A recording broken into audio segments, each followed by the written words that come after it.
intended for, it did spark significant questions, such as why do prisoners attract women so well? Does real prison love exist, or is it all a scam?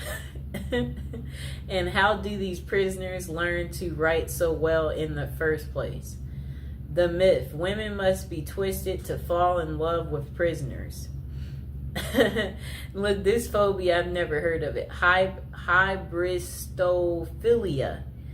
When it comes to having a strong attraction to social deviants, criminals, and prisoners, hybristophilia comes to mind. This is a paraphilia where people are aroused by people who have committed outrageous acts such as cheating and crimes, including the R word and people who are murderers. The thing that makes this so interesting is that it is different for everyone. Some are more passive about it while others are aggressive.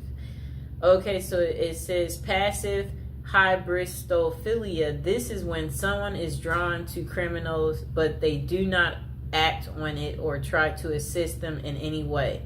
They may show passion through being an advocate for the prisoners, or simply enjoy movies such as OITNB and Prison Break on a deeper level. Whatever that means. I guess that just means you like watching shows that are very criminal. So I guess I can give an example of someone drawn to a criminal.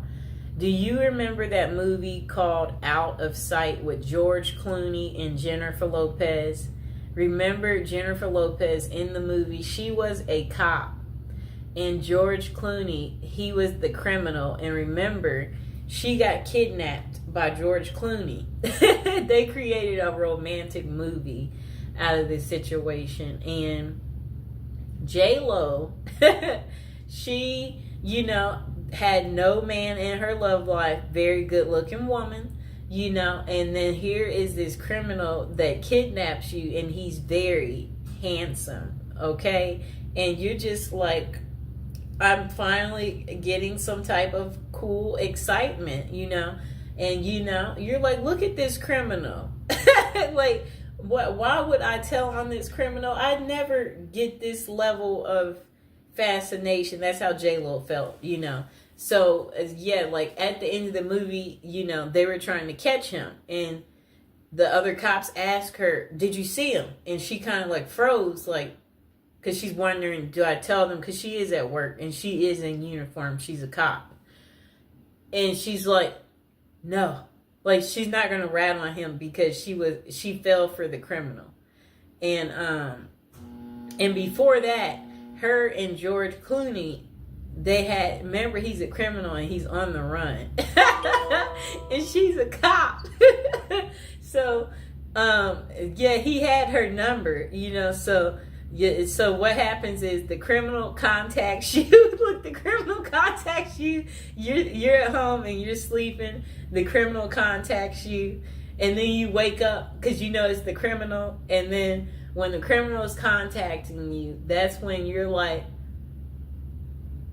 you're all ears because you don't know when you'll ever talk to this criminal again because he's calling like private.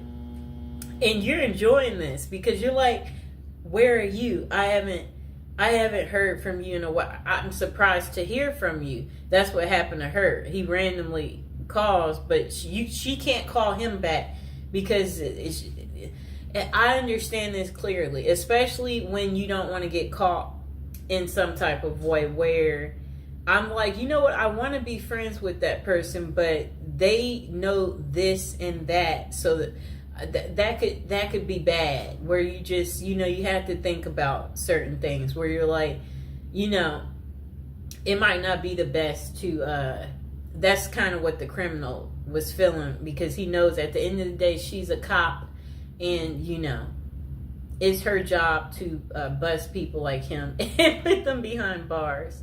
So anyway, they had their secret meetup in the movie. And their secret meetup, where they went out to dinner. They both was just, it was a night to just enjoy one another, talk to each other, clarify, yes, so why haven't I heard from you? And then he's like, well, blah, blah, blah, blah, blah. And then they had their one night of passion. It was an unforgettable, I guess, moment. That was her one night of fun. And then that was pretty much the end of it. And then she didn't hear from him anymore. Like, yes, like, it was a really, really good movie. Probably one of her best movies. Okay, so look, back to aggressive. The next one's called aggressive hybristophilia. This is where trouble can arise. These are men and women who proactively help the criminal they are attracted to. This means they could lure victims in, cover for criminals, bury bodies, and other severe acts. Bonnie and Clyde are the perfect example of this type. I'm trying to think, do I know of one like this? Where men and women help the criminal they're attracted to. This means they could lure victims in, cover for criminals, bury. Okay, I'm trying to think. That one I can't think of. It's not a fast one that just comes to me. Okay, so why do so many prisoners / criminals in relationships? The answer is quite simple.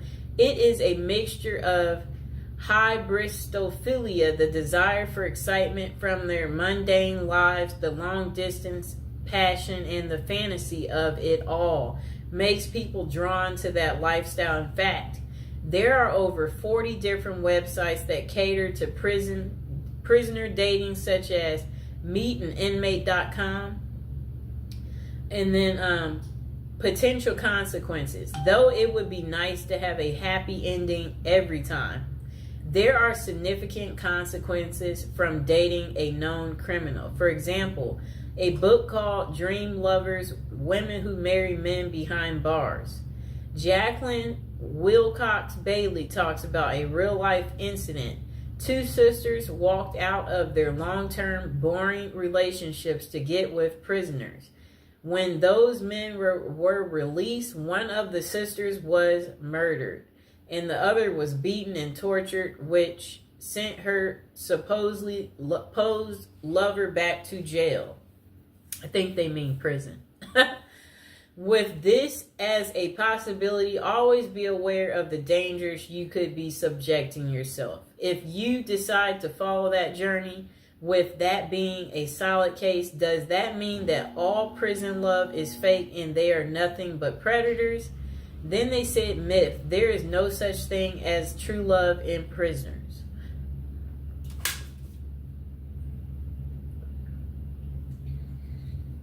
Okay, so they said there are some genuine and sincere relationships, but there are also tons of scams as well. How do you know the difference? If you are reading a letter from someone behind bars and they ask for money in any way, it is likely a scam.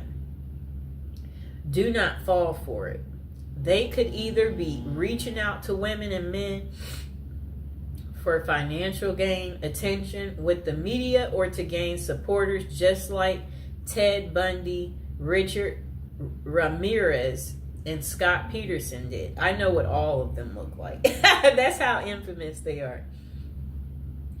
For the record, serial killers such as those noted above are less often associated with scams and writing letters. You may think that they are great at manipulating, but that is not the case with them. They get away so well with murders and crimes because they are bold, always act like they have nothing to lose, and never overthink what they are doing.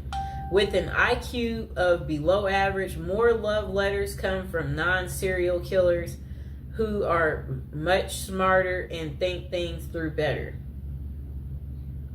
Okay, overall, use your best judgment. These people will not always con you. They may be truly into letter writing for human connection. That's kind of funny because like they crave the connection, so that they're writing the letter because, you know, There are many people in jail who do not have family or friends to reach out to. So they turn to pen paling to feel involved, valued, heard, and feel like they matter.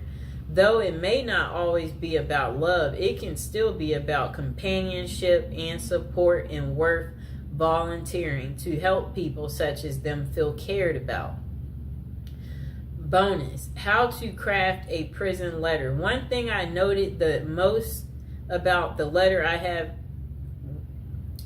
how well written it is. There are no errors. The penmanship was nearly perfected and the message was very well contrasted. So how did someone in prison learn to write so well? One word: practice.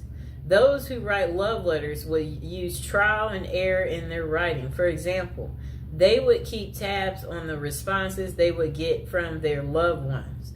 When they said certain things, they would then work on perfecting in those areas to get even more positive responses. In addition, they could have utilized other inmates for assistance as well. More perspective is a catalyst for fostering new ideals in learning how to write a moving love letter or scamming someone successfully. If you want to learn to write a great letter, start with practicing. Use your feedback as a guide and never be afraid to ask for help so you can become a pro. And the final thought, falling in love with criminals and prisoners is hypobristophilia. Though having this characteristic is a passive sense, is fine. Seek help if you feel like you will act on those passions. There are limited professionals that can assist, but it is worth finding a reputable person before you do anything drastic that could land you in jail yourself. Oh no. Remember, human connection and writing to prisoners is a great way to improve their quality of life.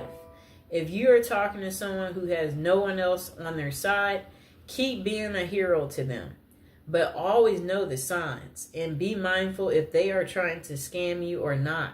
The last thing you want to do is fall in love with someone behind bars only to find out they were using you for personal gain.